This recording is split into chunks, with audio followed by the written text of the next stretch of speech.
304장 한 장만. 예, 304장이요. 304장 304. 옛날 찬양은 404장입니다.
예배하는 자가 영과 진리로 예배할지니라. 우리의 신앙을 사도신경으로 하나님 앞에 고백드리겠습니다. 나는 전능하신 아버지 하나님 전지의 창조주를 믿습니다. 나는 그의 유일하신 아들 우리 주 예수 그리스도를 믿습니다. 그는 성령으로 잉태되어 동정녀 마리아에게서 나시고 본디오 빌라도에게 고난을 받아 십자가에 못 박혀 죽으시고 장사된 지 사흘 만에 죽은 자 가운데서 다시 살아나셨으며 하늘에 오르셔 전능하신 아버지 하나님 우편에 앉아 계시다가 더 살아있는 자와 죽은 자를 심판하러 오십니다. 나는 성령을 믿으며 거룩한 공교회와 성도의 교제와 죄를 용서받는 것과 몸의 부활과 영생을 믿습니다. 아멘. 298장 찬양드립니다. 298. 옛날 찬양은 35장입니다.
사랑의 아버지 하나님, 은혜를 감사를 드립니다. 오늘도 아버지 하나님의 영광과 기쁨을 위해 이 땅에 하나님의 자녀들을 있게 하셔서 저희들에게 하나님이 창조한 모든 피조물을 다스리고 정복하라신 그 은혜를 감사를 드립니다. 아버지 하나님, 이 시간에 하나님의 영광이 하늘과 땅에 충만케 하셔서 하나님의 자녀들에게 성령으로 충만케 하시고 한량없는 은혜를 베푸시며 하나님의 사랑의 말씀에 오늘도 예수 그리스도를 통하여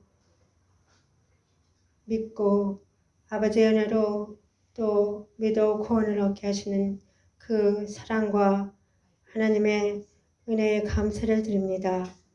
아버지 하나님 도와주시옵소서. 저희들 하나님 아버지 앞에 죄인 중에 죄인이요 괴수 중에 괴수요 우매무지한 짐승이며 심장이 찔리고 또 만물보다 거짓되고 심히 부패한 것은 인간의 마음이라 이를 누가 알려마는 오늘도 우리 모두가 죄악 중에 잉태되어 죄악 중에 출생하였습니다. 그리하여 첫사람 아담의 아버지의 생명의 말씀을 불순종하여 주님 청종치 아니하고 부인하여 아버지의 행위 언약을 어기고 또 주님과 그 보이지 않는 악한 사단에게 속아 유혹을 받아 주님과 분리되었던 그리고 떨어졌던 주님 떠났던 저희들 오늘도 이 시간에 아버지의 생명의 말씀으로 그리스도 안에 있는 생명으로 저희들을 불러주시고 그 평안을 주시려고 주님이 그 무엇과도 이 세상에 비교할 수 없고 바꿀 수 없는 그 하나님의 말씀으로 주님 저희들에게 영혼 속에 먹여주시려고 이 자리에 불러주는 은혜를 감사를 드립니다. 아버지 하나님 도와주시옵소서. 저희들 주님 앞에 죄인인 것을 저희들이 말씀을 통하여서 깨닫게 하시고 주님 저희들의 죄를 용서하여 주옵소서. 알고 짓는 죄 더욱 악하다 하셨고 또 모르고 짓는 죄 다 악하다 하셨사옵니다. 저희들은 아담의 후손으로서 자고 일어나면 다 죄만 짓습니다. 하나님이 뜻하고 원하는 직과 행동과 생각과 마음을 못 먹습니다. 너무 욕심과 탐심이 많고 시기질 준비음 정대 판단 악한 생각들에게 가득 차 아버지 상처 준다고 하고 상처받고 정말 내 마음에 기쁘지 않고 내 마음에 합당치 않고 내게 즐겁지 않고 내 눈에 보기에 기쁘지 않으면 다 모든 것이 내게 손해이고 악하다고 생각하고 다 내 마귀에게 내게 준다는 걸 생각을 하면서도 깨닫지 못합니다. 아버지 도와주시옵소서. 이 시간에 하나님의 성령으로 감출게 저에게 역사하시고 주님이 주시는 그 기쁨과 만족과 행복을 누리며 살아갈 수 있도록 잠깐 보이다 없어진 짧은 안개 같은 인생들을 하나님 보고 살펴주셔서 은혜를 베풀어 주시면 소원하고 감사를 드립니다. 아버지 하나님 병원 중에 계신 특히 이상 집사님과 아버지 그의 병을 아버지 머리부터 발끝까지 아시옵니다. 아버지께서 저희들의 기도와 간구를 들어주시사 주님 모든 질병을 하나님의 생명의 말씀으로 치료가 되고 치유되게 인도하여 주시옵소서. 또 송량이 사모님 그 위방에 거기 암병이 안 되게 하시고 하나님께서 저희들의 기도와 간구를 들어주시사 주님 말씀으로 치료해 주시고 치유되는 시간이 되게 하시고 아버지의 자녀들의 모든 질병을 머리서부터 발끝까지 생명의 말씀으로 은혜를 치료해 주시고 치유해 주시는 믿사옵고 감사하며 기도를 드립니다. 아버지 하나님 또 오고 오는 회대들 기억하여 주옵소서. 이 자리에 불러주셔서 말씀으로 양육이 되게 하시고 말씀으로 그 생명 안에 있는 그 은혜를 받고 살아갈 수 있도록 불러주시면 소원합니다. 아버지 하나님 전 세계 주님의 피값으로 사신 모든 교회가 복음화 되게 하시고 강단이 복음화 되게 하시고 주님 목사님들의 입을 통해 그 진리의 생명을 말씀을 저희들에게 일용할 양식으로 주셔서 살아갈 수 있도록 은혜를 베풀어 주시면 소원하고 전 세계 선교사님들 주님의 생명의 복음을 전합니다. 아버지 존재들의 삶으로 주님 자기의 생명도 아끼지 않고 주님 자녀들과 또 함께 하시고 그곳에 가는 현장마다 하나님의 천군 천사를 보내주셔서 생명의 복음이 땅끝까지 전할 수 있도록 성령께서 역사하시고 인도하시고 모든 필요한 것을 채우시고 도와줄 분들을 다 보내주실 줄 믿사옵고 감사를 드립니다. 아버지 하나님, 이 시간에도 웨스트민스터 신앙 고백서를 배웁니다. 이 말씀을 통하여 주님, 아버지 하나님은 누구신 걸 알게 하시고 우리 자신이 누군 것을 알게 하시고 정말 하나님의 도움과 은혜가 아니면 살 수 없는 영적인 존재, 하나님의 형상 자녀인 것을 이 시간에 말씀을 통하여 깨닫게 하시고 성령으로 충만케 역사하시고 인도하심을 소원합니다. 아버지 하나님, 또 교회의 방향과 목표가 있습니다. 다음 4가지 사용 목적, 아리조나에 기름받은 땅, 주님께서 마크 13을 통하여 그곳이 개발이 잘 되어 주님이 원하시는 크고 넓고 주님의 생명의 말씀을 전파하는 곳으로 사용되고 주님, 저희들에게 하나님을 배우는데 쓰임받는 장소로 인도해 주시며 또 예배처소 예수님이 피값 주고 사신 모든 강단의 복음화가 되게 하시고 또 에자하임 이뉴 신학교 성도 목사님들 선교사의 제육 교육과 양성이 되게 하시고 또 성경 번역 그대들에게 물려준 말씀의 유산으로 믿음의 유산을 남겨주게 하는 곳이 되게 하시고 선교센터 누구나 말씀을 듣고 선포하는 교제하는 곳으로 인도하시며 아버지 하나님, 이 시간에 아버지 하나님의 성령으로 충만케 말씀을 전하시는 목사님과 듣는 저희들에게 한량없는 은혜가 넘치게 하시고 저희들은 다 십자가에 못 박혀 죽게 하시고 예수 그리스도만 복음되고 전파되게 하시고 나타나는 시간으로 역사하시며 지금도 살아계셔서 역사하시는 우리 주 예수 그리스도 이름으로 감사하며 기도를 드립니다. 아멘.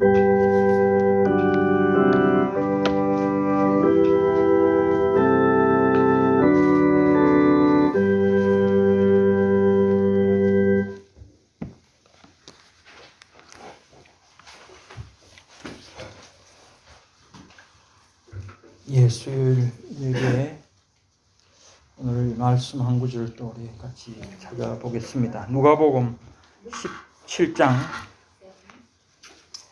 7절에서 10절까지 말씀.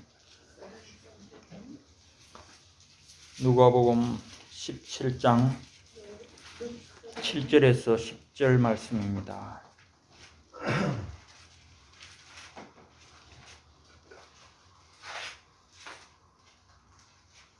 자, 같이 합독하겠습니다.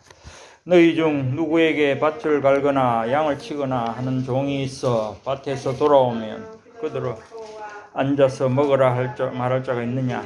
도리어 그들어 내 먹을 것을 준비하고 띠를 띠고 내가 먹고 마시는 동안에 수종 들고 너는 그 후에 먹고 마시라 하지 않겠느냐? 명한 대로 하였다고 종에게 감사하겠느냐? 이와 같이 너희도 명령받은 것을 다 행한 후에 이르기를 우리는 무익한 종이라 우리가 하여야 할 일을 한 것뿐이라 할지니라. 아멘. 영광과 존귀를 받으시기 합당하신 삼위 하나님께 찬양과 감사를 올려드립니다. 오늘 수요일 저녁에 또 저희들 주님 앞에 나오게 하시고 이제 웨스트민스터 신앙 고백으로 함께 또 살펴볼 수 있는 은혜를 주심을 감사드립니다. 이 시간 성령께서 이것이 함께 하셔서 우리의 마음을 열어 정말 깨닫게 하시는 그 은혜로 말미암아 진리를 깨닫게 하시고 깨닫는 말씀대로 또 살기를 결단하는 귀한 시간이 되게 하여 주시옵소서. 함께하는 모든 성도들과 또 함께하지 못하더라도 이것을 듣는 모든 자들이 귀가 열리게 하시고 하나님께서 주시는 은혜로 말미암아 그들 마음속에 정말 감사가 넘칠 수 있도록 복을 내려 주시옵소서. 감사를 드렸고 예수님 이름으로 기도드리옵나이다. 아멘. 예, 오늘 방금 읽은 누가복음 17장 7절에서 10절 말씀 잘 아시는 말씀입니다. 예수님께서 제자들에게 가르치시는 중에 제자들이 본분에 대해서 말씀하는 그런 내용이죠. 특히 1절부터 이제 그 10절까지 쭉 되는데 이제 마지막 부분입니다. 그래서 여기서는 특히 이제 강조되는 것은 제자들이 본분, 종과 같은 위치에서 결코 그 한 일에 대하여 보상을 요구하거나 공로로서 권리를 주장할 그런 것이 아니라는 것을 말씀하고 계시는 부분입니다. 7절에 보면 그렇죠. 7절에 보면은 너희 중 누구에게 밭을 갈거나 양을 치거나 하는 종이 있어 밭에서 돌아오면 그들을 곧 와 앉아서 먹으라 말할 자가 있느냐. 당시에 그 종 노예 상황을 우리는 알고 있죠. 사실 노예는 짐승이나 마찬가지죠. 일하는 짐승. 그래서 누가 밭에서 일을 하고 왔다고 해서 그 주인이 좀 쉬어라든지 이렇게 대접을 해주지 않는다는 겁니다. 의례껏 할 일을 하고 왔으니까 또 그 다음에 집에 와서도 또 할 일이 있으면은 또 그 일을 하도록 시키는 거죠. 그게 8절이죠. 도리어 그들어 내 먹을 것을 준비하고 띠를 띠고 내가 먹고 마시는 동안에 수종 들고 너는 그 후에 먹고 마시라. 그러니까 밭에서도 종일 일하고 또 집에 와도 집에 주인이 먹을 밥을 준비하기 위해서 또 쉬지도 못하고 계속 일을 해야 되는 겁니다. 그 후에 먹고 마시라고 물론 말할 수도 있고 말하지 않으면 알아서 자기 먹을 것을 챙겨 먹기는 하겠죠. 그렇다고 해서 9절에 있듯이 명한 대로 하였다고 종에게 감사하겠느냐. 그러니까 당연히 할 일을 했기 때문에 주인도 거기에 대해서 신경 쓰지도 않고, 사실 또 종들도 모르죠. 그런 불만을 가진 종들이 있을지 몰라도 외면적으로는 그것을 주인님 내가 밖에서 얼마나 고생했는데 좀 쉬도록 해주세요 그런 말을 할 수가 없죠. 그와 같은 겁니다. 그 10절에 이제 결론적으로 그렇습니다. 이와 같이 너희도 명령한 것을 다 행한 후에 이르기를 우리는 무익한 종이라 우리가 해야 할 일을 한 것뿐이라 할지니라. 이 10절이 이제 오늘 우리가 공부하게 될 부분에서 특히 이제 생각해야 될 부분입니다. 물론 당시 주인과 종의 관계도 그렇지만은 또 어떻게 생각하면 우리 가정에서 부모와 자식 간의 관계도 언뜻 또 그럴 수도 있죠. 물론 철없는 자식은 부모한테 왜 나를 낳았냐 해준 것도 없이 이런 식으로 되어들 수도 있죠. 그러나 그것은 올바른 것이 아니죠. 여기도 이제 그겁니다. 제자들이 일반적인 인간은 그렇고 제자들도 사실 스승에 대해서 여기는 물론 예수님과 제자들이겠지만은 그런 관계가 결국 하나님과 피조물 관계에서도 우리 상식으로는 그렇게 이해될 수, 가장 쉽게 예로서, 그렇죠, 비유로서 가장 쉽게 이해될 수 있는 부분을 지금 예를 들어서 비유로서 설명을 하고 있는 거죠. 하나님과 피조물의 관계, 창조자와 피조물의 관계, 그 관계를 말하는 겁니다. 그러니까 우리는 피조물이라는 것은 로마서 5장에도 나와 있는 그런 말씀, 9장에 나와 있듯이 토기가 그릇이 토기장에게 뭐라고 말할 수 없다는 것과 마찬가지로 피조물은 어디까지나 창조주가 만들어 놓고 어떤 시키는 모든 부분들, 그러니까 명하신 부분들을 그저 순종해야 되는 의무만 있다고 봐야 되는 거죠. 무슨 권리가 있겠습니까? 그렇기 때문에 우리가 그런 어떤 하나님과의 관계, 그것을 기본적으로 우리가 생각을 해야 된다는 거죠. 그리고 사실 나머지는 그럼 뭡니까? 전부 은혜라는 거예요. 은혜. 그렇잖아요. 종이면은 당연히 일하고 또 일하고 또 일하고 일만 해야 되는데 밥 먹여주고 점 재워주고 하면은 그게 은혜라고 생각해야 되는 것처럼 물론 똑같진 않지만은 우리 피조물 입장에서는 그렇다는 거죠. 그것을 이제 생각나게 해주는 그런 구절이고, 우리 웨스트민스터 신앙 고백 오늘 배우는 가운데에도 이 본문이 들어 있습니다. 그래서 제가 이제 했고, 그래서 주인과 종이라는 관계적 측면에서 예수님께서 비유를 보여줬지만은 또 다른 측면에서는 예수님과 제자의 관계, 또 나아가서는 하나님과 피조물인 인간의 관계에서 제자나 인간이 취해야 할 자세를 말씀하고 있는 것이라고 할 수 있는 것입니다. 그래서 오늘 같이 공부할 하나님의 언약에 있어서 우리가 가장 기본적으로 생각해야 하는 것이 바로 이런 관계라는 거죠. 우리 인간은 창조자이신 하나님 앞에서 피조물에 불과하다는 사실입니다. 그리고 이 관계는 피조물에게 결코 어떠한 권리나 공로가 되는 것이 없다는 것을 알게 해준다는 거죠. 원래 인간은, 그러니까 아담은 그렇게 지어진 것입니다. 비록 하나님의 형상을 담고 또 다른 만물을 지배할 지배권을 복으로 받았다고는 하지만, 그래서 언뜻 대단한 지혜를 갖고 뭔가를 할 수 있을 것처럼 생각되지만은, 그러나 하나님과 인간의 관계는 역시 창조주와 피조물의 관계에 지나지 않는다는 거죠. 그것을 날마다 확인시켜 주는 것이 바로 선악과라는 겁니다. 단순히 선악과가 무슨 정말 그걸 먹으면은 선을 알고 뭐 악을 알고 분별해내는 그런 효과가 있다고 보기는 어렵죠. 다만 그것은 하나님의 그 순전한 명령 그대로를 따르느냐 안 따르느냐 하는 그 문제를 생각나게 한다는 거죠.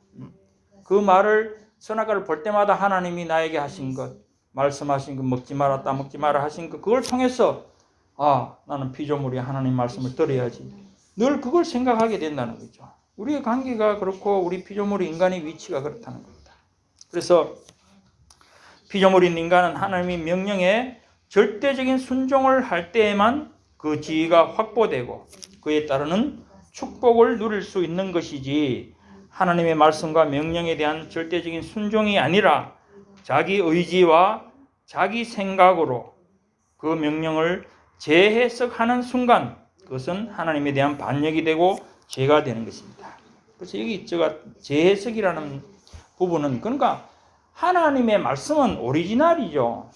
그 자체가, 명령 자체가 하나님 말씀으로서 우리는 순종해야 될 그런 의무지만은, 그것을 자기의 생각과 의지를 넣게 되면은 그 말씀 자체를 다시 자기의 뜻대로 해석해 버린다는 거예요. 이거 먹어도 죽을까 말까 뭐 이런 식으로 가면은 벌써 그건 자기 생각의 재해석이라는 거죠. 결코 그렇게 해서는 안 된다는 겁니다. 그래서 그걸 깨닫지 못한 것이 이제 아담이고 하와겠죠. 하나님 대신에 결국에는 자기가 선악을 결정하고 자기가 실행자가 되어버리고 마는 것입니다. 이것은 에덴에서 처음 있었던 일이지만 실상은 오늘날에도 인간 세계에서는 늘상 일어나고 있는 일입니다. 믿지 않는 자들은 아예 그러니까 자취하고라도 믿는다고 하면서도 구원의 약속들에 대해서 자기 임의로 해석하고 자기 권리를 주장하며 자기 의지를 개입시키는 것이 이제는 인간의 권리라든지 그러니까 인권이죠. 인권이라든지 혹은 인간의 자유의지라는 이런 이름으로 공공연하게 지금 자행이 되고 있는 것입니다.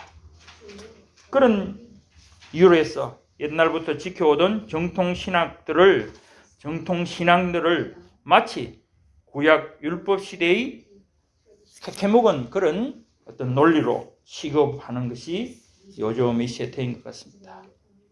그러니까 실상 그렇게 말하는 사람들은 자기들이 현대적인 아주 더 좋은 믿음인 것처럼 그렇게 스스로 자부하고 말들을 한다는 거죠. 그러나 결코 그렇지 않습니다.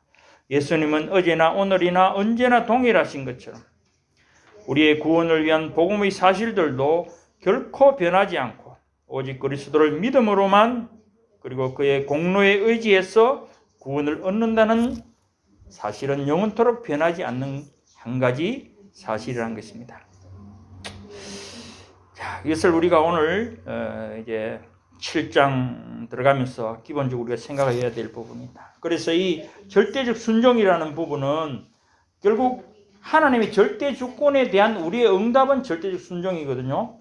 이것은 당연한 비결이지만은 거기에 대해서 이제 자꾸 반론을 하게 되면 결국 행위 언약의 문제가 생기고 그것을 파괴하는 그런 문제가 생긴다는 거죠. 그래서 이것을 우리가 기본적으로 생각하면서 우리 7장 같이 한번 보겠습니다. 오늘 이제 중요한 내용은 우리가 전번에 행위 언약하고 오늘은 이제 은혜 언약이 나오고 하는데 결국 오늘 중심은 제목이 그렇죠. 제7장 하나님의 언약 이렇게 되어 있는데 이것은 결국 이 장로교 신앙의 근간이 뭐냐면은 개약신학이에요. 언약신학. 다른 말로 하면은 개약신학이고 다른 말로 하면 언약신학인데 그것이 근간이 되는 거예요. 그러니까 구속사의 처음부터 끝까지 이 하나님의 언약에 의해서 이루어진다는 거죠. 가고 있다는 거죠. 점진적인 점점 더 그런 세밀하게 확대되면서 우리에게, 그러니까 처음에 그러니까 행위 언약 외에 창세기 3장 15절에 그 한 줄밖에 되지 않는 그 은혜 언약이 마침내는 어떻게 됩니까? 예수 그리스도의 새 언약으로까지, 말씀이신 예수 그리스도가 실제로 언약을 이루시기 위해서 이 땅에 오시는 것까지, 그런 모든 일들이 은혜 언약 안에서 이루어진다는 겁니다. 그래서 그 근거되는 이제 내용이 오늘 7장이죠. 그래서 이것은 어떻게 보면 우리 장로교 개혁주의 입장에서는 상당히 중요한 부분이다. 그러니까 이건 삼위일체처럼 성경에 은혜 언약이다, 뭐 행위 언약이다 이런 말이 꼭 나오는 것도 아니고, 그렇다고 해서 교부들, 초대 사도들이나 교부들이 뭐 말한 것도 아니고, 1600년이나 지나서 예수님 돌아가시고 나서 1600년이나 지난 이 시대에 이 언약 신학이라는 교리가 생기는 데 대해서 이제 어떤 사람들은 많이 반론을 하죠. 그러니까 장로교가 웨스트민스터 신앙 고백이 장로교의 가장 중요한 신앙 고백이기 때문에 사실상 타 어떤 교파에서는 이 언약 신학을 무시하죠. 알미니안주의라든지 뭐 침례교라든지, 물론 침례교 중에도 장로교, 그러니까 칼빈주의적인 것을 또 어느 정도 갖고 있는 사람들은 이 은혜 언약을 따르는 사람도 있어요. 그렇지만 많지는 않고, 기본적으로는 장로교에서는 이것을 근간으로 삼기 때문에 그렇다는 거죠. 그래서 이것은 중요하고, 또 내용상으로 그러니까 우리가 이걸 공부하면서 이제 생각해야 될 것은 세대주의와 관계, 또 뭐 대체 신학이라고 하는 그런 부분들도 사실 어떻게 보면 여기서 나오는 말이 세대주의일 수도 있고, 또 대체 신학이라는 말이 여기서도 나올 수도 있어요. 그게 이제 뭐냐면은 귀에 걸면 귀걸이, 코에 걸면 코걸이 하듯이 자기대로 해석을 해버리는 부분들이 있을 수 있다는 거죠. 그렇게 되면은 자기대로 웨스트민스터 신앙 고백에 그렇게 되어 있지 않느냐 이렇게 말하는 사람도 있을 수 있다는 거죠. 그러나 그것은 뭐 웨스트민스터도 사실은 이 자체가 성경은 아니니까 그 근본되는 원리, 근거는 성경에서 이제 찾아야 되는 거죠. 성경에 나오기 때문에 그렇다. 웨스트민스터 신앙은 그렇게 말을 하지만 그 사람들은 성경보다 웨스트민스터 신앙에 그렇게 되어 있지 않느냐 하는 식으로 이제 말한다는 거죠. 잘못 받아들이면 그렇게 되는 겁니다. 자, 그렇게 이제 기본적인 개념들을 우리 생각하고, 자, 7-1번 보겠습니다. 이 말씀 중에 사실 내용이 중요한 부분들이 많이 있습니다. 그때 필요한 대로 제가 추가적으로 설명을 하더라도 일단 읽으면서 가야 될 것 같습니다. 자, 7-1. 하나님과 피조물 사이의 간격은 너무나 크기 때문에 당연한 일이죠. 오늘 말씀 누가복음도 이 사실을 확인해야 된다는 거죠. 하나님은 창조주고 우리 인간은 아무리 해도 피조물일 뿐이다. 자, 비록 이성적인 피조물들일지라도, 이성적인 피조물이라는 것은 특히 하나님의 형상을 닮아서 모든 다른 피조물들을 지배하도록, 그렇죠? 창세기 1장 26절, 7절 뭐 거기 이제 지배권을 받지 않았습니까? 그래서 뭐 아주 뭐 특별한 존재라는 것은 확인되지만 그것 때문에 다른 어떤 게 있을 수 없다는 말을 지금 뒤에 이제 하려고 하는 거죠. 그러니까 이성적인 피조물들일지라도 마땅히 하나님을 그들의 창조주로 순종할 의무만을 가지고 있다. 자, 이게 중요한 겁니다. 그러니까 이게 이제 아까 제가 말씀드렸듯이 종, 노예 이런 얘기 했듯이 피조물이라는 위치는 창조주에 대해서 순종할 의무만 있다는 거예요.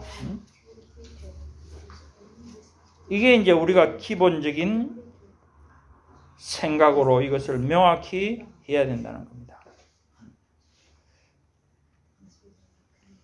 그래서 그 뒤에 그러나 그들은 의무 수행의 결과로 그들이 하나님에게서 무슨 축복이나 상급을 얻어낼 수 없었고, 약간 해석이 뭐 조금 그렇지만은 말이 의미는 되죠. 통하죠.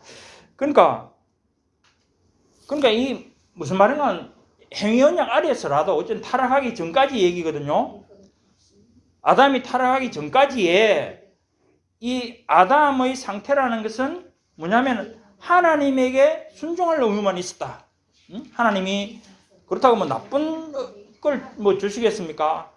저 사과 따먹어라. 뭐 저기 맛있는 거 있으니까 먹고 저기 좋은 데 있으니까 구경해라. 뭐 이렇게만 안 했겠어요? 에덴 동산에서는 뭐 밥 메고 뭐 논 메고 이런 것도 아마 없은 것 같아요. 있는 과실을 따먹고 그냥 그렇게 살아는 것 같은데, 어쨌든 그런 가운데서 의무만 있다는 그 부분에서 이제 뭐 더 이상의 의무, 그러니까 하나님 시키는 대로 잘 한다고 해서 그 이상의 어떤 축복이나 상급을 기대할 수 없었다는 거죠. 자, 이것이 이제 우리 행위언약 때 그런 얘기를 하지 않았습니까? 행위언약을 사과를 따먹지 마라, 선악과를 따먹지 마라 했으면은 따먹으면은 죽는다 했지만은 이제 그걸 가만히 생각해 보면은 옆에 생명나무도 있고 했으니까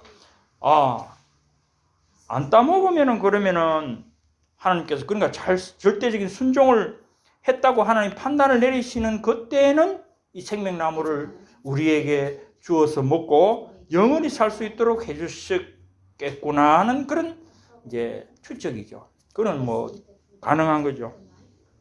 그것이 이제 우리에게 주어질 축복의 상급이라고 할 수 있는데, 그거는 어디까지나 우리가 할 일을 다 했을 때 하나님이 주시는 이제 그런 것이 은혜죠. 은혜인데 뒤에 이제 계속 나옵니다. 뒤에 보겠습니다. 오직 하나님 편에서 자발적으로 자기를 낮추심에 의해서만. 자, 그래서 그 앞에 상급을 얻어낼 수 없었다. 이런 부분이 좀 가끔 얘기하죠. 순종할 의무만 있고 어떤 축복이나 상급을 하나님에게 주장할 권리도 없었다고 한다면은, 그래서 저는 어떨 때는 그런 얘기 하잖아요. 당신은 사랑받기 위해 태어난 사람. 틀렸다는 얘기가 그래서 하는 거예요. 그게 틀렸다는 거예요. 그러니까 왜 그랬어요? 그러니까 그거는 이런 가사는 뭐냐면은 철없는 자식이 왜 날 낳았으면 뭐 해줘야 될 거 아니야. 그렇게 말하는 것과 똑같다는 거예요. 물론 뭐 사람들끼리야 뭐 그런 노래 뭐 해피 버스데이 하듯이 할 수 있지만은 하나님 앞에 드리기에는 잘못된 가사라는 거죠. 자, 그래서 여기 이제 중요한 부분이 나오는데, 오직 하나님 편에서 자발적으로 자기를 낮추심에 의해서만 그것을 얻을 수 있었는데, 자, 이게 무슨 말인가 하면은 뭐 말은 알겠죠. 그러니까 인간은 피조물로서 순종할 의무만 있고 하나님에 대해서 뭐 이거 해주세요, 저거 해주세요, 내가 일 열심히 했잖아요, 뭐 해서 받아낼, 그러니까 아무 근거가 없다는 거예요. 다만 이제 여기서 하나님이 해주시면은 그걸 그냥 은혜로 받는 것 뿐이라는 거죠. 그런데 하나님과 피조물이 첫 줄에 나오듯이 간격이 너무나 큰데도, 너무나 크기 때문에 더더욱이 그런 기대를 할 수 없지만은, 그러면 어떻게 되느냐? 하나님이 스스로 낮추신다는 거예요. 스스로 낮추신다. 여기 영어로 그 셋째 줄 끝에 보면은 condescension 나오죠. condescension. voluntarily. 그러니까 하나님이 자발적으로 자기를 낮추신다는 거예요. condescension. 이제 어떤 사람들은 이 겸손이라고 표현을 하기도 했는데, 어쨌든 하나님께서는 왜 그러냐면은 아예 상대가 안 되잖아요. 하나님과 피조물이 같이 상대할 아무런 이유가 없는데, 하나님이 아담에게 친구처럼 대하고 내가 너에게 이런 복을 주겠다고 하시는 것 자체가 벌써 하나님이 그만큼 낮아지신다는 거예요. 그러니까 우리 창조라든지 뭐 섭리, 예정 이런 쭉 보면서 우리가 생각할 수 있잖아요. 하나님이 인간 자체를, 아니 세상 자체를 안 만드실 수도 있는데, 만드실 필요도 없는데, 그런 필연적인 이유도 없는데 만드셨다는 것 자체가 우리에게는 축복이 되는 거고, 그렇다는 거죠. 그러니까 이게 잘못 생각하면 지금 이게 잘 들어야 됩니다. 우리가 지금 왜 그런가 하면, 잘못하면은 아까 말했듯이 당신은 사랑받기 위해 태어난 사람으로 가면은 이건 알미니안주의로 가는 거예요, 지금. 그 사람들이 자유의지를 따지고, 왜 하나님이 인간을 만드실 때는 충분히 자유의지를 주고 스스로 갈 수 있도록 길을 만들어 놓으셨다고 주장하는 것이 알미니안주의라는 거죠. 그런데 여기서는 절대 그게 아니라 아무것도 요구할 것이 없고, 오직 하나님이 낮추심으로 언약 관계를 맺으심으로써 은혜를 내려주시는 것밖에 없다. 이제 그 말씀을 하는 거예요. 그래서 하나님께서는 그것을 언약의 방법으로 나타내시기를 기뻐하셨다. 그러니까 저도 많이 이 부분을 생각을 해봤는데, 왜 하나님이 하필 언약의 방법으로, 누가 말하듯이 뭐 선악과 왜 만들어놔서 안 만들고 그냥 뭐 축복 자꾸 주시면 되지, 왜 꼭 언약 선악과를 거기 놔두셔갖고 따먹게 하셨느냐, 그 말하고 똑같은 거거든요. 근데 거기에 대해서 우리가 알 수 없어요. 그게 뭐냐면은 하나님이 그걸 기뻐하셨다는 거예요. 자, 인간적으로 사실 사람의 얘기를 해봅시다. 그러니 부부가 만났어. 사실 어떤 의미에서도 부부가 만나고 결혼하는 이유도 사나이 애라도 뭐 사람이 나면은 이름을 남긴다듯이 자기 어떤 뭐 일가를 가문을 이루고 뭐 하는 거, 그런 욕망, 그게 자기 영광이에요. 그죠? 그런 하나님의 영광을 치면은 자식을 놓는 것도 그런 의미가 있을 수 있다. 그냥 가만 놔둬도 자라겠죠. 크겠죠. 뭐. 크겠지만은 그래도 그 아이를 위해서, 예를 들면 학교에 갔을 때 가만 놔둬도 학생이면은 지가 공부해야지. 그렇지만은 부모 입장에서는 어떻게 합니까? 야, 네 이번 시험 칠 때 너 100점 맞아오면 내 뭐 아이폰 사줄게. 이런 이제 얘기를 조건으로, 그러니까 안 해줘도 되잖아요. 부모는 안 해도 자식이 학생이면은 공부를 하는 게 의무니까 당연히 공부하고 100점 받아도 거기에 내가 네 잘했네 하고 물론 부모에게 해주겠지만은 객관적으로는 그거 해줄 필요 없다는 거죠. 의무가 없다는 거죠. 그러니까 인간과 하나님의 관계도 결국 그런 의미에서 하나님은 이런 언약 관계를 통해서 인간들에게 은혜를 내리시고 복을 주시기를 기뻐하셨다는 거예요. 그 말이거든요. 그래서 이런 부분들은 이제 왜 하필 언약을 하셔야 되느냐. 그러니까 알미니안주의들은 이런 부분에서 언약 관계 이런 것을 말을 하지 않죠. 아까 말했듯이 하나님께서 선악과를 만들어서 인간에게 어려운 과제를 줘서 그것을 지키지 못할 것을 줘서 이제 실패했는데, 그렇다면 하나님 책임을 져셔야 되니까 더 이상 이제 언약 또 율법 지키라는 말씀을 안 하신다. 이렇게 가는 거예요. 그러니까 순 인간적으로 자기 마음대로 생각하는 거죠. 그러면 자식이 그러면 시험 너 100점 받아오면은 아이폰 사줄게 했다고, 그럼 100점 못 맞았으면은 어떻게 됩니까? 다음번에는 이제 100점 안 받아도 내 사줘야 된다, 이렇게 말하는 겁니까? 그거 엉터리잖아요. 그런 것처럼 이 언약 관계에서 왜 계약 신약으로 갈 수밖에 없느냐? 그걸 이거는 사실 언약 신학은 사도 시대부터 물론 얘기는 있어도 구체적으로 그게 참 감이 안 잡히는 얘기였을 수도 있었어요.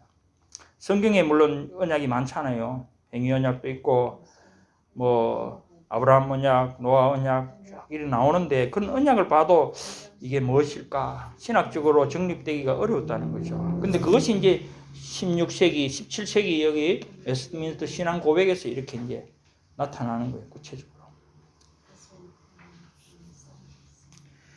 자, 그래서 이제 여기 중요한 것은 우리가 하나님과 아담의 관계에서 이제 관계를 흔히 두 가지로 본다면은, 이걸 아까 우리가 뭐라고 했습니까?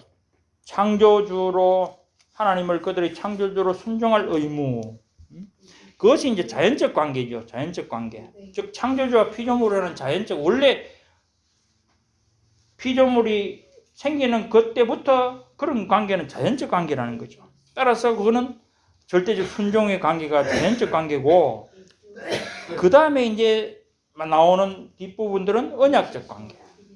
하나님과 언약, 하나님이 언약의 당사자로, 물론 그 당사자는 말 자체가 사실 이게 좀 뭐라 합니까? 하나님에게 쓸 수 없는, 마치 뭐 대등한 당사자처럼 이렇게 표현되는 건 절대 그렇게 하면 안 되는 거고요.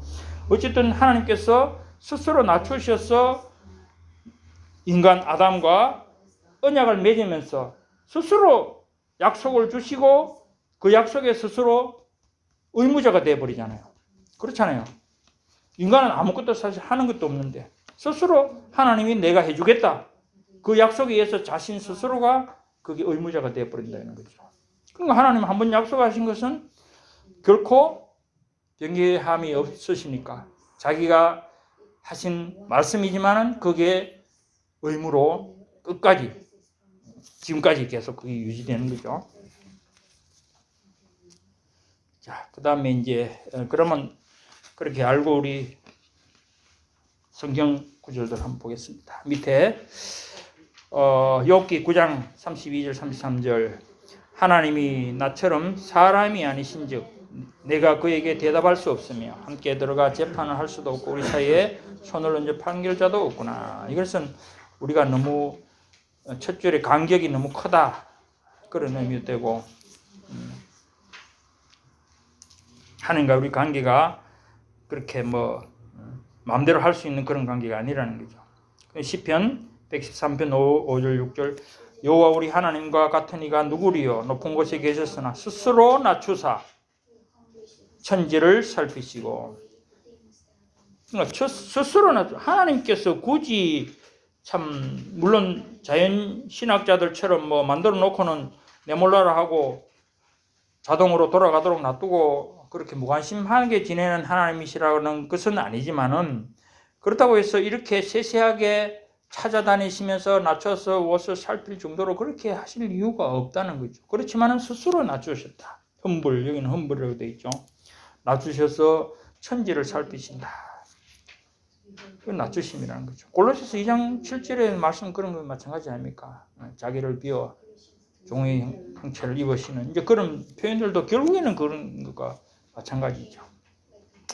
그래서 사도행전 17장 24절에서 25절 우주와 그 가운데 있는 만물을 지으신 하나님께서는 천지의 주제이시니 손으로 지은 전에 계시지 아니하시고 또 무엇이 부족한 것처럼 사람의 손으로 성경을 받으시는 것이 아니니 이는 만민에게 생명과 호흡과 만물을 친히 주신 이십니다. 그렇죠. 사실 이건 뭐 피조물이라는 것이 받기만 해야 될 그런 상황이고 또 무엇이든지 하나님께서 명하신 대로 순종만 해야 할 그런 처지이지, 뭔가 피조물이 뭘 해서 하나님께 뭐 바치고 드린다고 해서 하나님이 그걸 뭐 부족해서 받는 것처럼 그렇게 되는 것은 절대 아니라는 겁니다.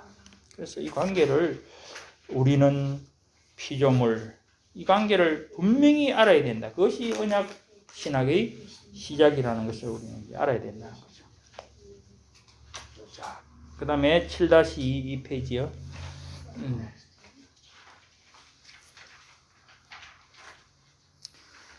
인간과 맺은 첫 번째 언약은 행위 언약이었다. 행위 언약이었다. 이 말은 앞에 5가에선가도 나왔었죠. 5장에선가 나왔었는데 어쨌든 인간과 맺은 첫 번째 언약은 행위 언약이었다. 창세기 2장 17절 우리가 선악을 알게 하는 나무를 따먹으면 정령 죽으리라 하는 이제 그 부분이죠. 그리고 그 뒤에 이제 그 행위 언약으로 아담과 그의 안에서 그의 후손에게 생명이 약속되었다. 자, 이 부분은 뭔가, 이 부분도 중요합니다. 이제 아담의 대표성이 여기 나오는데, 자, 아담과 그의 안에서, 그러니까 아담은 당사자니까 어쨌든 아담 돼 있고요. 그 다음에 보면 그의 안에서 돼 있어요. 영어로 보면 그 둘째 줄 앞부분에 to Adam and in him to his posterity 이렇게 되어 있죠. 그의 안에서라는 말이 우리가 뭐라고 합니까? 그리스도 안에서라고 말하죠. 마찬가지로 그의 안에, 아담 안에서 그 후손들, 아담의 모든 후손들이 생명이 약속됐다는 거예요. 즉 여기서 이제 아담의 대표성이 된다는 거예요. 대표라는 거죠. 인류의 대표. 그러니까 자연적 관계에서는 아담은 우리의 시조지요. 할아버지. 어쨌든 첫 번째 할아버지지만은 인간적 인류, 그러니까 자연적 관계가 그렇잖아요. 혈통적 관계에서는 아담이 우리의 첫 시조지만은, 그러나 이 구속사에 있어서 언약적 관계에서는 인류의 대표다. 그게 여기 되는 겁니다. 그러니까 후손들이 생명을 받는, 약속을 받는 이유가 뭐냐? 아담 때문에 그렇다는 거예요. 아담이 대표로. 그렇잖아요. 우리나라가, 한국이 뭐 어디 가서 다른 나라와 조약을 맺는다 하면은 뭐 국민이 다 가야 됩니까? 5천만 명이 다 가서 그러면 다 그 해야 됩니까? 안 하잖아요. 대통령이 가든지 뭐 외무부 장관이 한 사람이 대표로 가서 딱 체결하면 어떻게 됩니까? 그 전체가 그 나라에 다 적용이 되고 국민이 그걸 다 순종해야 되는 것처럼 그런 관계라는 거죠. 그것이 바로 대표성의 원리라는 겁니다. 이것은 로마서 5장에 나오는 그런 아담으로 말미암아 한 사람으로 말미암아 죄가 들어오고 죽은 것처럼 그리스도로 말미암아 모든 사람이 구원을 받는 그런 관계가 그리스도하고 똑같은 그 이제 첫 사람 아담, 둘째 사람, 둘째 아담, 그리스도와 같은 그런 관계라는 거죠. 그리고 그 언약의 조건은, 언약의 조건이 뭡니까? 따먹지 말라는 그 금지 언약이죠. 금지 조항이죠. 그 언약의 조건은 완전하고 개별적인 순종이었다. 자, 완전하고 perfect, 이거는 뭐 절대 순종이란 말이고, 이 개별적이라는 것이 뭡니까? 영어로 지금 personal 돼 있는데 개별적인 순종, 대표성이지만은 그것을 순종하는 데 있어서는 각 개인이, 그러니까 아까 뭐라고 했습니까? 가서 조약을 하는 데는 대통령이 가서 조약을 하지만은 그걸 지키는 것은 모든 국민이 다 해야 된다는 거죠. 물론 그게 직접적으로 해당이 될 수도 있고 안 될 수도 있지만은 그런 상황에 들어간다면은 누구나 그걸 해야 된다는 그런 것 같은 의미라는 거죠. 응? 내가 만약 사람을 죽여야 될 입장이 아니면은 그 조항도 아무 상관없지만은 내가 사람을 죽여야 될 입장이면은 그 내한테 해당되는 거 개별적으로 나는 그걸 안 해야 된다는 그런 모든 조항이, 우리가 뭐 율법이 뭐 1000개 뭐 얼마 된다고 해서 그거를 우리가 다 지킬 이유는 없잖아요. 해당이 안 되면 안 지키잖아요.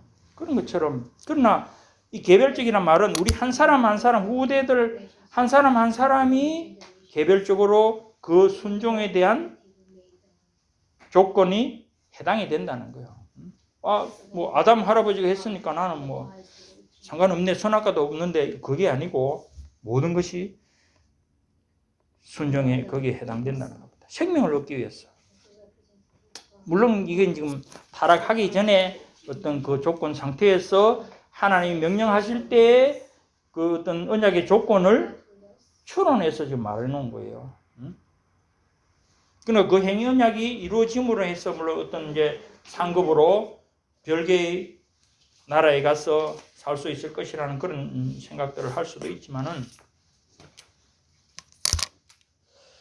자, 여기서 이제 중요한 것은 우리가 언약적 관계, 대표라는 그런 부분들. 그래서 생명이 약속되었다는 것은 정령 죽으리라고, 그러니까 안 지키면 정령 죽을 거니까 지키면 살 것이다. 그걸 이제 유추해서 우리는 그렇게 알 수 있다는 겁니다. 그래서 이 상황이라는 것이 우리가 이렇습니다. 알겠지만은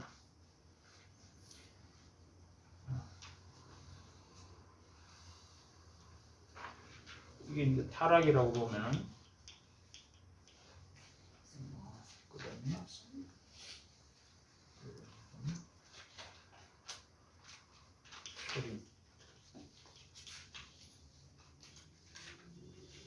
그리스도의 철임, 재림 이렇게 본다면은 이건 행위언약이죠. 행위언약 안에 있는 거고. 네.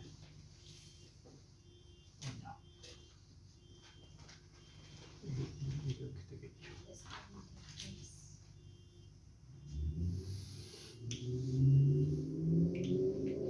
계림까지. 우리는 요 기간, 지금 우리가 살고 있는 이 기간에 종말이라고 하죠. 종말. 그렇죠? 초림에서 계림까지 종말이라고 그러는데, 인간의 상태를 보면은 그렇다는 거죠. 이거는 행위언약 안에서는 able not to sin. 이 상태는 그렇잖아요. 자유의지가 있는 상태예요. 자유의지. 완전한 자유의지가 있는 상태이기 때문에, 그러니까 죄도 없는 상태예요. 죄도 없고 완전한 자유의지가 있는 상태를 인간의 상태로 보면은 죄를 짓지 않을 수 있는 상태. 그죠? 죄를 짓지 않을 수 있는 상태라. 죄를 짓지 않을 수 있는 상태로 이렇게 본다는 거죠. 그러니까 이때의 상태는 늘 죄에 대한 가능성이 있는 상태예요. 사실은 거꾸로 또 말하면. 왜 그렇습니까? 그렇기 때문에 뱀이 와서 유혹하니까 넘어가는 그런 상태가 계속 있었다는 거예요. 그러면 이제 타락함으로 인해서 그러면 어떻게 되느냐? 인간의 관계는 결국 이것이 깨지고 이 에이블이 없어져 버려. 사실은 not able, not to sin. 지금 상황이 이렇게 되겠죠. 죄를 짓지 않을 수 없는 상태로 되어버려요. 타락 이후에는. 죄를 짓지 않을 수 없는 상태. 맨날 죄만 생각한다는 거, 이건 자유의지가 없어져 버리기 때문에. 그러니까 인간이 악한 것 뿐이라는 거예요. 그때는. 그렇죠?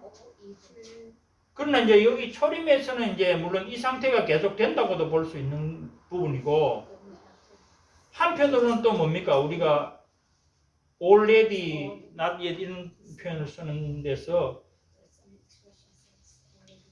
not able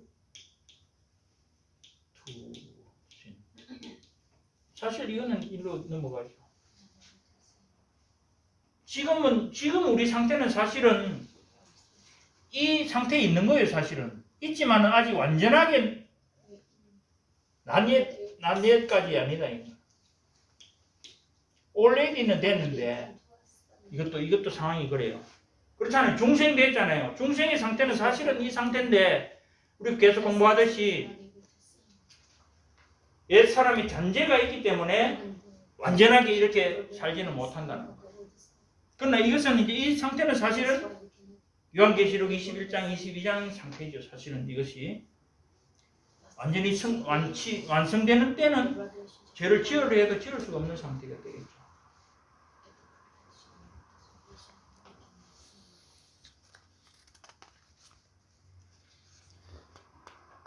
그러니까 여기서 이제 생각할 것은 우리가 짓지 않을 수 있는 상태, 짓지 않을 수 있는 그런 상황인데, 그렇잖아요. 짓지 않을 수 있는 상황에서 짓지 않았으면은 생명으로 가는 것이고, 그죠? 지었으니까 지옥으로 간 거예요. 그렇게 되어버린 거죠.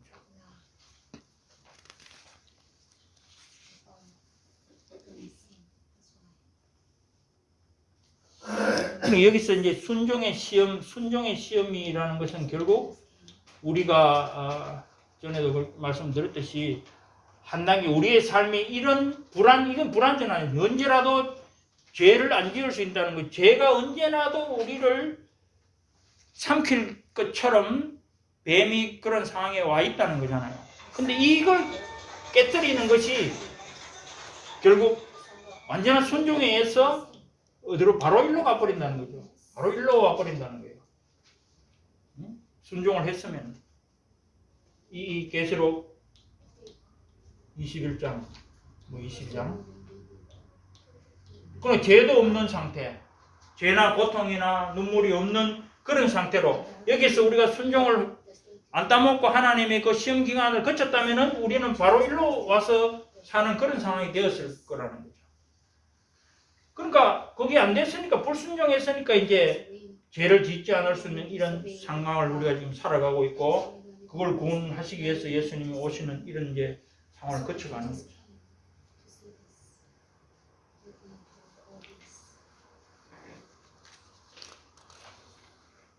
그렇게 하시면은 그다음에 조금 이해가 쉬우실런지 모르겠네요. 아니 꼭 우리 전체적으로 이 구속사를 생각할 때 이런 흐름을 우리는 기억을 해둬야 된다는 거죠.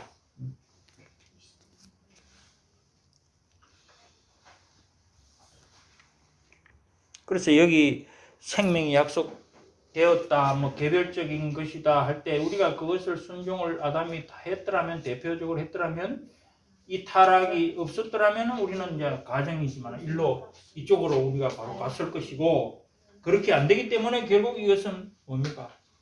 죽음으로 가는 길이, 죽음, 지옥으로 가는 거죠.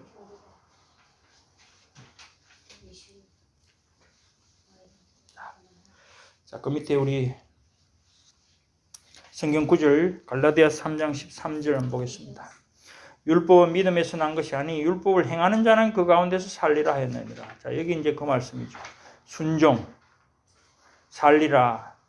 행하는 자는, 그러니까 여기서 율법을 행하는 자, the man이라고 되어 있지만은 행하는 사람마다라는 의미죠.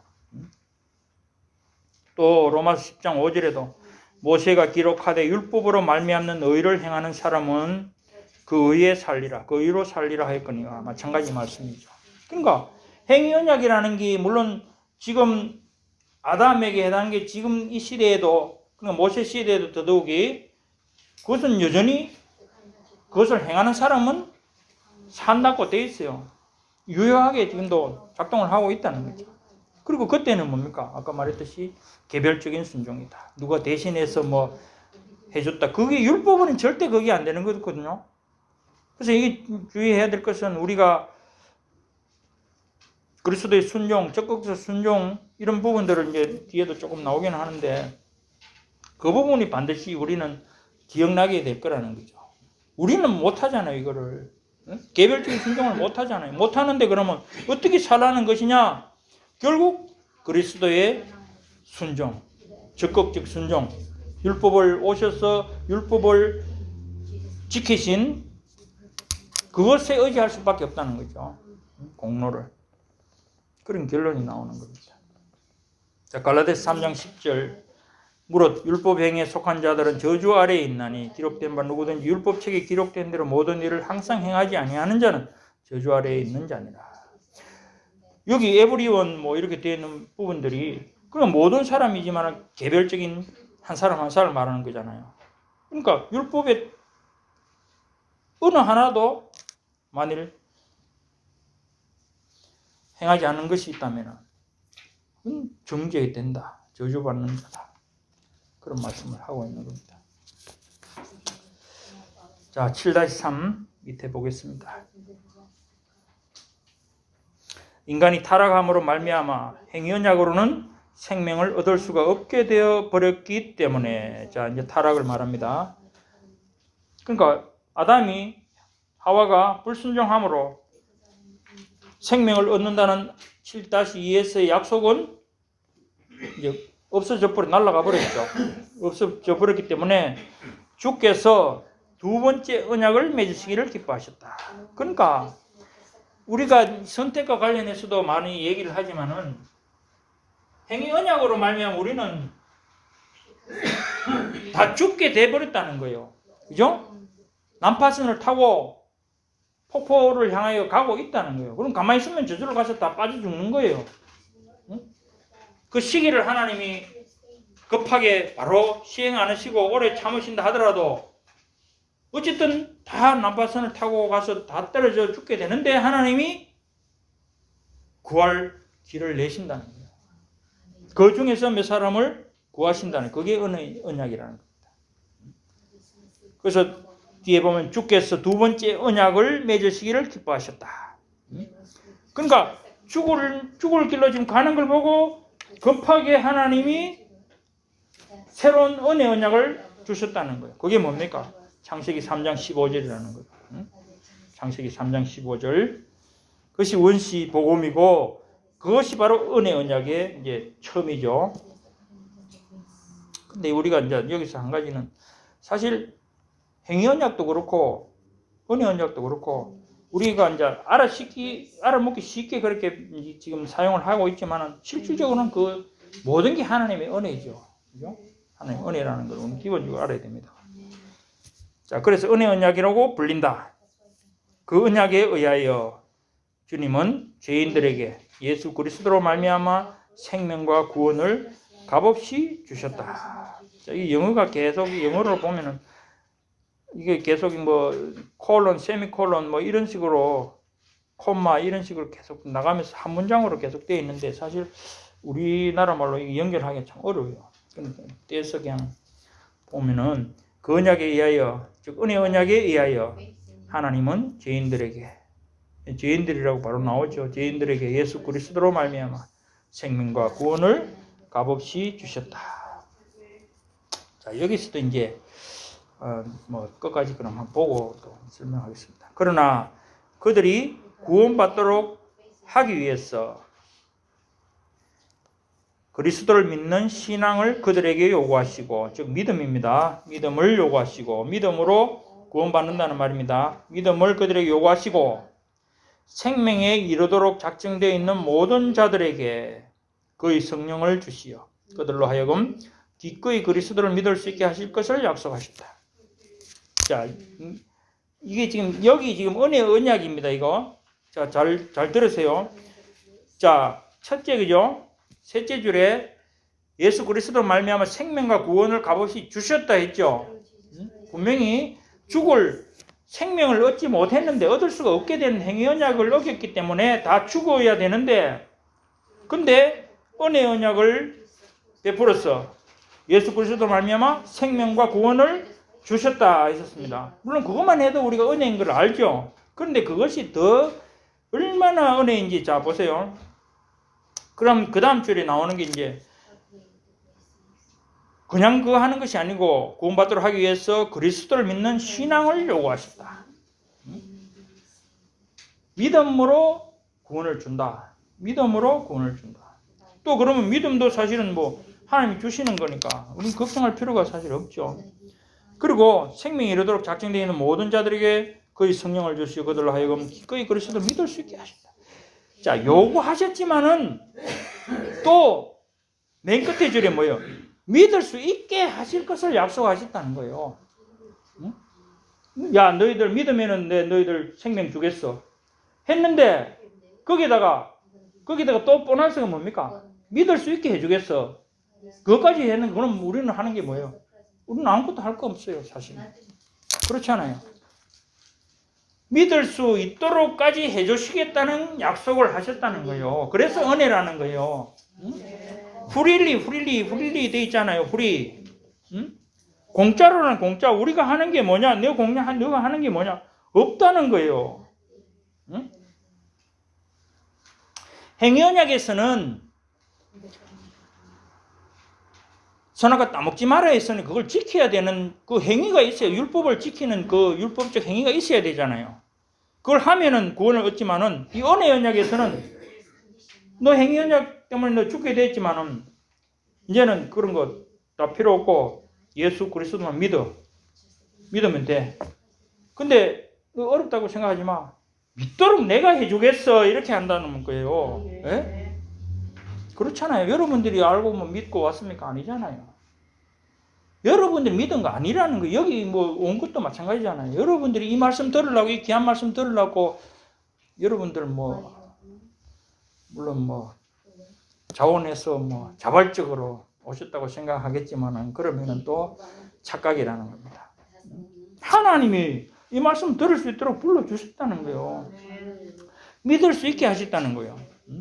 자, 그런데 여기서 이제 왜 이런 이제부터 이게 알미니안이 조금씩 나오는데, 알미니안주의는 결국 행위 언약도 말을 하지 않지만은 행위 언약에 있어서도 말을 하더라도 행위는 조건이 되거든요. 따먹지 않아야 되는 게 조건이잖아요. 근데 여기서는 믿음이 뭡니까? 조건입니까? 조건이 안 되거든요. 사실 왜 그러냐? 믿음은 하나님 선물이기 때문에 하나님 주시면 받으면 되는 거지. 그걸 가지고 나 받았어요. 그래야 말할 건 아니라는 거죠. 그래서 그건 조건이라고 말할 수 없지만은 그래도 표현상 이제 믿음이 있어야 된다는 그런 의미에서 약간 쓰기는 하는데, 근데 알미니안주의는 이 믿음을 은혜 언약의 은혜 언약이 아니고 구원의 조건으로 내세우는 거예요. 즉 믿음을 행위로 본다는 거예요. 내가 믿어준다. 쉽게 말하면 내가 예수를 믿어줄 테니까 구원 주세요. 이렇게 간다는 거예요. 그러니까 믿음을 행위로서 표현한다는 거죠. 알미니안주의는. 근데 우리 장로교는 믿음 자체도 하나님이 주시는 선물이기 때문에 그 자체를 내 행위로서 믿음을 나타내다 내가 믿음을 만들고 내 속에서 믿음을 일으키는 게 내가 하는 것처럼 해서는 안 된다는 거예요. 주시는 것을 받음으로써 내 속에 생기는 그 믿음 자체를 말하는 것이지, 내가 그러니까 믿음을 키우기 위해서 기도를 한다든지 말씀을 많이 보면 믿음이 생기고 하는 것처럼 그렇게 생각하면 안 된다는 거죠. 응? 그러니까 이런 부분들이 이제 알미니안주의는 결국 그러니까 행위 언약에서 그 행위를 조건으로 해서 순종하면은 구원을 얻는 것처럼 그렇게 되어 있는 것과 똑같은 구조로 이 은혜 언약이 와서도, 물론 자기들은 은혜 언약이라고 말은 하지 않지만은 믿음을 얻기 위해서 그 믿음, 내가 믿는 행위를 통해서 간다는 거예요. 이건 중요한 겁니다. 이래 되면 어떻게 되느냐? 계속 말씀하시는 게, 내가 믿어서 하나님이 그 믿음을 보고 구원을 주신다고 하면은 그리스도의 적극적 순종이 필요가 없다는 거예요. 내가 믿어서 내가 행위를 통해서 의를 이루니까 예수님이 이 땅에 오셔서 율법을 순종하시는 그 적극적 순종이 공로가 의미가 없잖아. 내가 했는데 왜 예수 그리스도가 그 적극적 순종이 뭐 필요해? 그러니까 이 행위 언약이 말을 안 하는 거예요. 그 사람들은 행위 언약이 필요 없는 거예요.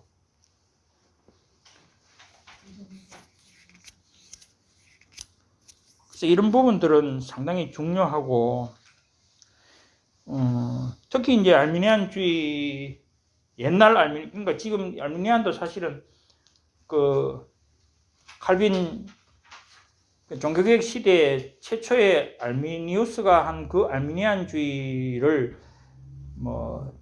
정기라고 하면은, 후기는 이제 그 웨슬리가 영국에서 만드는 그 알미니안주의, 지금 감리교하고 성결교 이런 쪽이 가는데 조금 차이는 있죠. 옛날 알미니우스가 그 칼빈주의 5대 교리를 가지고 반박하면서 나올 때는 진짜 칼빈의 출립 그 5대 교리에 대해서 반박하기 위해서 반박을 했기 때문에 거기만 맞춰서 이렇게 그게 돼 있어요. 구성이 되어 있는데, 지금 웨슬리가 하는 그런 부분은 칼빈주의적인 요소를 많이 포섭을 하죠. 예정이라고 받아들이고 하는 그런 부분들이 있어요. 있지만은 구원론에서 자문하기 때문에, 구원론에서는 결정적으로 똑같다는 거죠. 뭐냐? 내가 한다. 그런 부분에서는 알미니안주의라고 다 똑같아진다는 거죠. 그런 이런 부분들을 우리가 잘 생각해야 된다는 거죠. 그러니까 하나님께서 왜 우리가 은혜 언약으로 말을 해야 되느냐?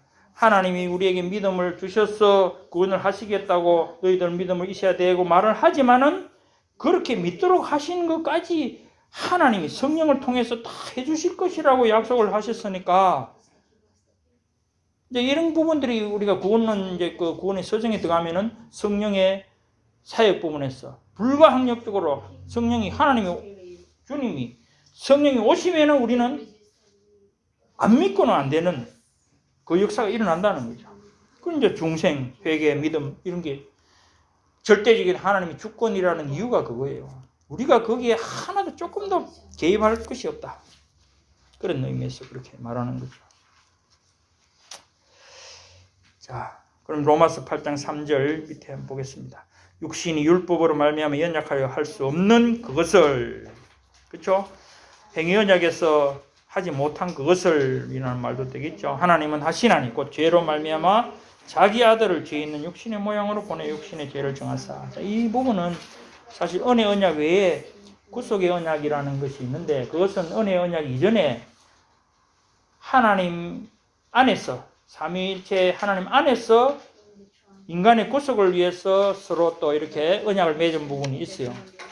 그거는 이제 우리가 쉽게 말하면은 성부 하나님이 주관하시지만은 성자 하나님이 하실 일을 육신을 입고 이 땅에 오셔서 우리를 대신해서 돌아가신다는 그 언약을 성부와 성자가 맺었다 이 말이에요. 그게 이제 우리 은혜 언약의 기초가 되긴 하는데 그런 것까지 우리가 상세하게 알 건 없습니다. 어쨌든 이 로마서 8장 3절에 약간 그런 내용이 들어있는 것 같습니다. 자, 3페이지 로마서 10장 9절. 네가 만일 내 입으로 예수를 주로 시인하며 또 하나님께서 그를 죽은 자 가운데서 살리신 것을 내 마음에 믿으면 구원을 받으리라. 자, 이제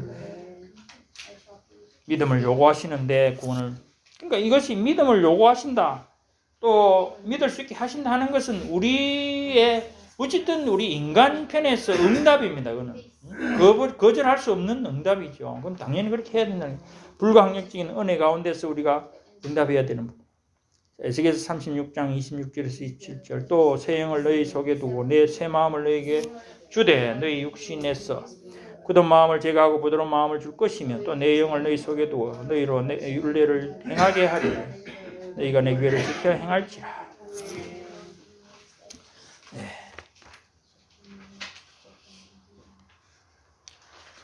그럼 7-4번.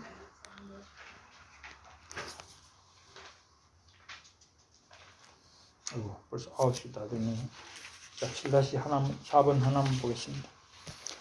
이 은혜 언약은 성경에서 유언이라는 이름으로 자주 언급이 되는데, 그러니까 이 유언이라는 것이 결국 영어로는 우리 이제 언약이라고 할 때는 카버넌트 되는데, 유언이라고 하면 테스트먼트죠. 테스트먼트. 그러니까 우리가 구약, 신약 할 때 올 테스트먼트 또 뉴 테스트먼트 이제 그 말입니다. 유언이라는 이름으로 자주 언급이 되는데, 이는 유언자이신 예수 그리스도의 죽으심과 영원한 기업으로서 그에 속하여 유언으로 정료된 모든 것들에 관한 것이다. 그러니까 유언이라고 하는 부분은 언약보다도 이 유언이라 테스트먼트라고 써야 되는 의미랄까, 그런 의미는 아까도 말했듯이 이게 대등한 그런 조약, 그러니까 그 계약이 아니라는 거죠. 사실은 하나님 일방적인 거기 때문에. 그러니까 유언이라는 것도 결국 죽는 사람 그 의지에 달려 있지, 그걸 받는 사람은 아무 사실은 의미가 없잖아요. 상속자들은 그냥 받기만 하는 거지. 그런 의미에서 유언이라는 말을 쓰고 있다는 그런 의미입니다.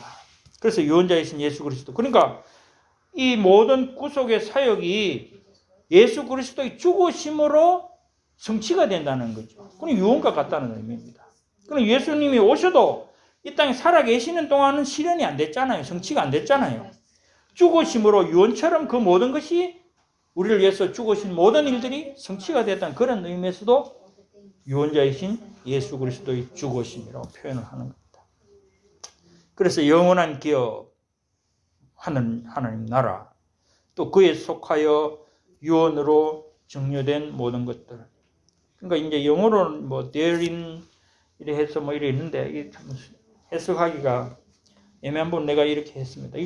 그러니까 기업과 거기에 속한 모든 것, 그러니까 그에 속한 모든 것인데 유언으로 그러니까 정료된 것이다. 어쨌든 그 의미는 통하죠. 그래서 이것이 뭐겠습니까? 그러면 하나님 나라와 관계되는 것. 그럼 살아있는 우리는 현세의 복과 지금 받는 영적의 복이라든지 칭이라든지 또 성령의 은사라든지 이런 걸 다 포함하는 거예요. 그러니까 성령께서 주시는 예수님 믿음으로 말미암아 주시는 모든 우리가 누리는 그 하늘의 복을 말하는 거죠. 그리고 마침내는 우리가 이제 죽으면 예수님 다시 오시면은 영원히 누릴 그 영화로운 영광, 그것까지 포함하는 겁니다. 그래서 그것이 다 그 유언 안에 증명, 이미 죽었으니까 예수 그리스도가 죽으면서 우리에게 벌써 넘겨준 거예요. 우리는 받았는 거예요, 벌써. 실현이 안 되는 거지. 그 이제 뭐 완전히 아직 아직은 아니지만은 완전히 우리에게 주어져 있다는 거예요. 그런 가운데서 여러분들이 살아가는. 그래서 천국의 시민권자로 말할 수 있는 거라는 거죠. 받지도 않았는데 뭐 시민권자라고 하면은 그건 거짓말이잖아요. 근데 다 주었다는 거예요. 예수님 돌아가시면서 우리에게 다 주었기 때문에 그렇게 말할 수 있는 거예요. 증여됐다는 거예요.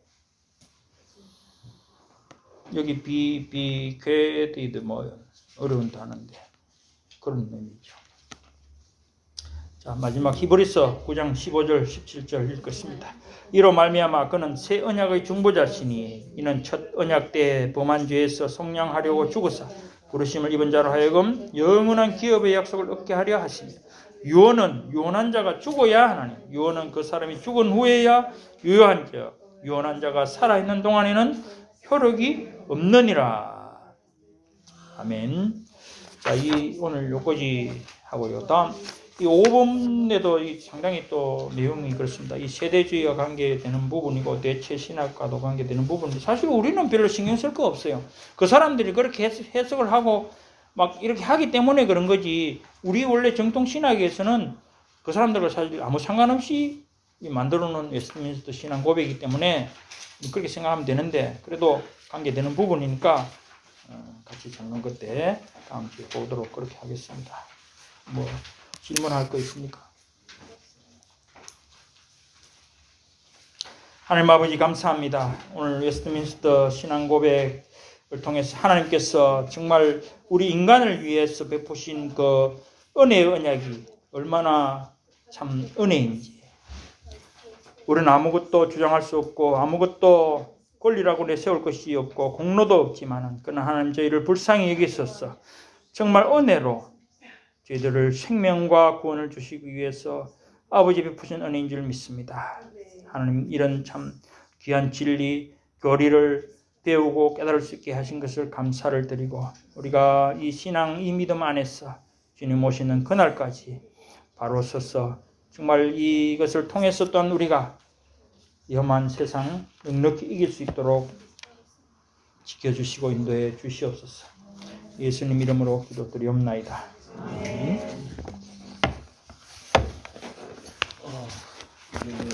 여러분들이 참 감사하고 우리 큰애 얘기를 조금 여러분들한테 좀 드리겠는데 최종 결정이 나왔어요. 병원에서 나왔는데 하여튼 결론은 이번에 제가 그 일을 통해 가지고 하여튼 큰아들 그 아이를 통해 가지고 제가 큰 선물 하나님께 받았습니다. 이거는 뭐 내가 원한다고 해서 그렇게 되는 것도 아니고 하나님 그 시간표에 하나님이 주셔야만 되는 건데 그 병원에서 나온 결론은 이 아주 희귀병이라는 거예요. 그래서 한국 같은 경우에 이 병명이 금년에 처음으로 등재됐대요. 그런 정도로 이렇게 희귀병인데 그냥 쉽게 우리가 이렇게 그 용어가 있어요. 이 단어가 길어요.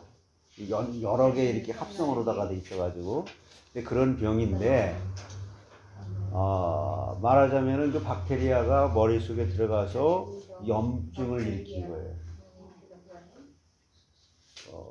이 벌러지가 들어가서 쉽게 말하면 벌러지죠. 그러니까 그래서 그것이 그 뇌에 들어가서 이게 항암 치료보다 좀 덜한 거, 이렇게 그 염증을 제거하는 항암 치료보다는 좀 약한 그러니까 항생제보다는 세고 그런 것으로 치료를 지금 받는 중이에요.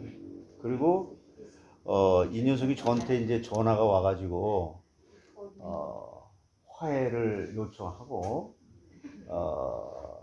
참 저한테는 홍해 기적과 같은 그런 기적이에요. 그러나 그러면서 이제 내가 아빠를 너무너무 사랑한 나머지 그런 것이다. 뭐 그 걔는 좀 철학적 표현 그런 걸 좀 하고 그래요.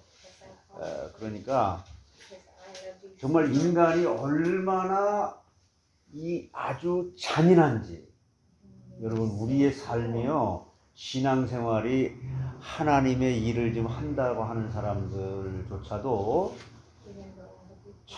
정말 잔인해요. 이것을 실제로 깨닫는 것이 큰 은혜입니다. 그건 말로 설명을 해서 되는 지금 우리가 이렇게 벌써 이 현실적으로 이 설교를 들으면서 나한테 조금이라도 이게 해로운 소리하고 듣기 싫은 소리 하면 금방 은혜 받을 문이 다 닫혀버릴 겁니다.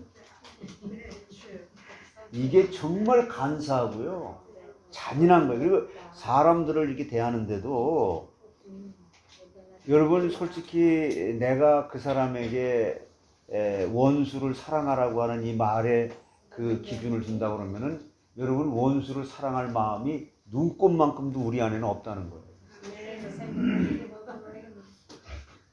그렇게 참 우리 집사람한테도 그렇고 아이한테도 그렇고 그 진짜 잔인하게 율법이라고 하는 것으로 교리라고 하는 것 사모님 동감하시죠? 네. 같이 우리가 제일 은혜가 필요한 사람이 목사들이에요. 선교사, 목사. 근데 자기 자신만 모르는 거예요. 이거는 하나님이 은혜로 깨닫게 해줘야 되는 것이지. 그러나 그것을 끊임없이 우리는 사모하는 걸 밖에 없는 거예요. 그게 기도예요. 기도가 다른 겁니까? 피조물의 자리에서 나는 할 수 없어요. 하나님만 하실 수 있어요. 이것이 전제된 게 기도잖아요. 근데 무언가 일을 조금 하면, 기도 좀 하면, 내가 기도해가지고, 내가 말씀 봐가지고, 내가 전도해가지고. 그런, 오늘도 내가 거기 우리 지휘자 있잖아요. 거기를, 어딜 좀 갔다가 이렇게 거기 잠깐, 내가 하나님 집으로 갈까 이러고. 옛날에 그러니까 이런 걸 생각하다 보니까 내가 옛날에 점심 식사 약속을 갖다 한 번 한 것도 다 회개가 되는 거야. 그래서 한 6개월 전에 약속을 해서 점심 식사 약속을 했다가 그분 목사님인데 전화 다시 해서 내가 그때 약속 어긴 거 정말 미안하다. 또 오늘 내가 강남에 관해서 식사 대접하고 집으로 그냥 굴러 가고 싶은 걸 가면 거기 딱 말씀 들을 사람들이 준비가 되어 있는 거예요. 난 모르죠. 여러분 전도라는 것도 사랑은 뭐라 그랬어요? 사랑. 아유 내가 없는 거라니까. 내가 없는 거예요. 내 자체가.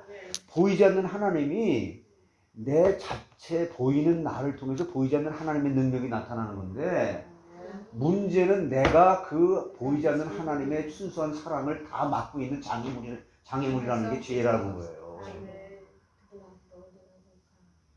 바울이 그걸 깨달은 거라고. 그리고 우리는 조금만 누구하고 대화도 내가 그랬잖아. 내가 금방 그랬는데 잔인한 거예요. 상대방을 막 죽이는 거예요. 정말 우리 안에서 그리스도의 그 사랑으로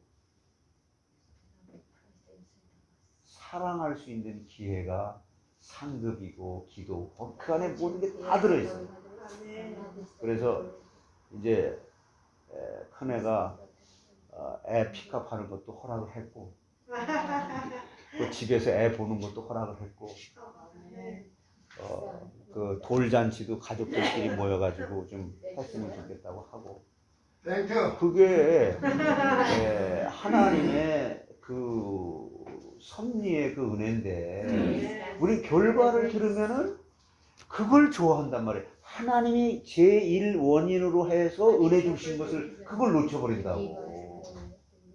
이 결과에 대해서는요 우리가 이렇게 해도 저렇게 해도 그걸 놓고 시금석을 삼지 마시고 보이지 않는 하나님의 그 제1 원인이라고 하는 그거에 대해서. 그럼 우리는 하나님께서 오늘 좀 말씀 그러잖아. 내가 너 믿어지지 않는 걸 내가 믿어지게끔 해줄게. 뭐 걱정할 게 있어. 그런데 우리는 너무 걱정할 것이 많은 것으로 우리 안에 장애물이 너무 많은 거죠.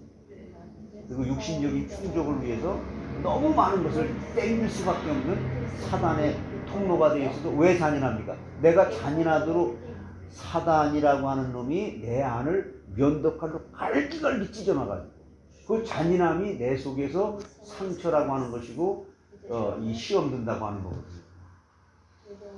그냥 판단하고 비교하고 정말 여러분 자신이 얼마나 철저하리만큼 죄가 많다고 하는 것을 깨닫게 될 때 피조물의 자리에서 은혜밖에 사모할 게 없게 되는 거예요. 그래서 우리 큰애에 대한 그 부분은 그 정도 돼서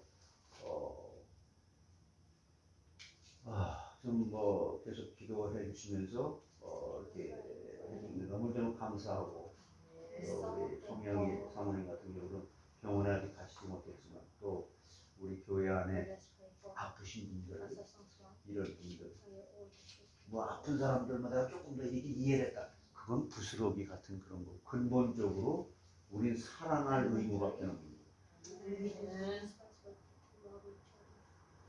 그 정도 여러분 아시고.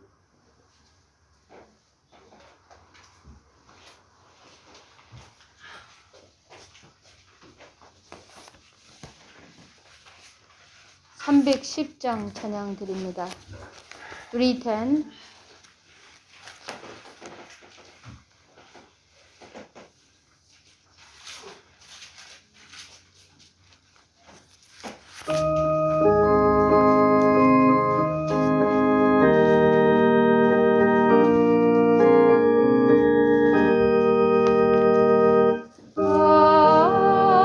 하나님의 은혜로 있을 데 없는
후대를 위해서 기도하시고, 그리고 개인기도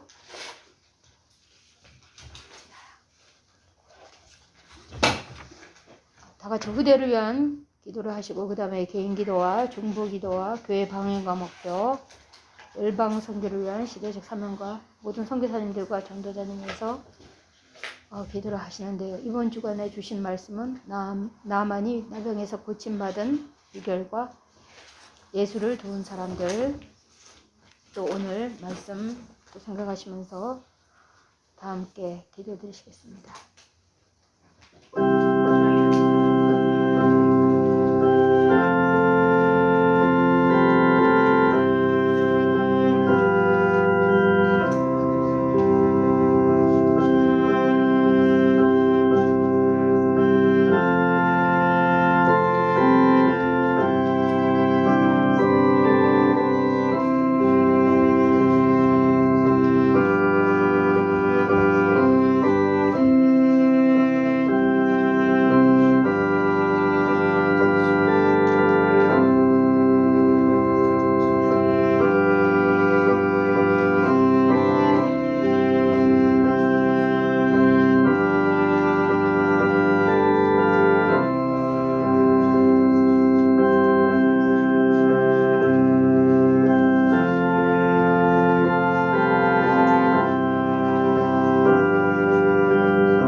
목사님 축도하심으로 수요일 예배 펴겠습니다.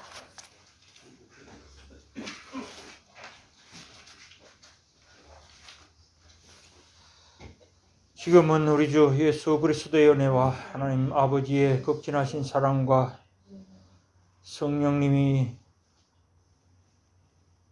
우리 모두에게 찾아와서 베푸시는 그 그 놀라우신 은혜와 위로가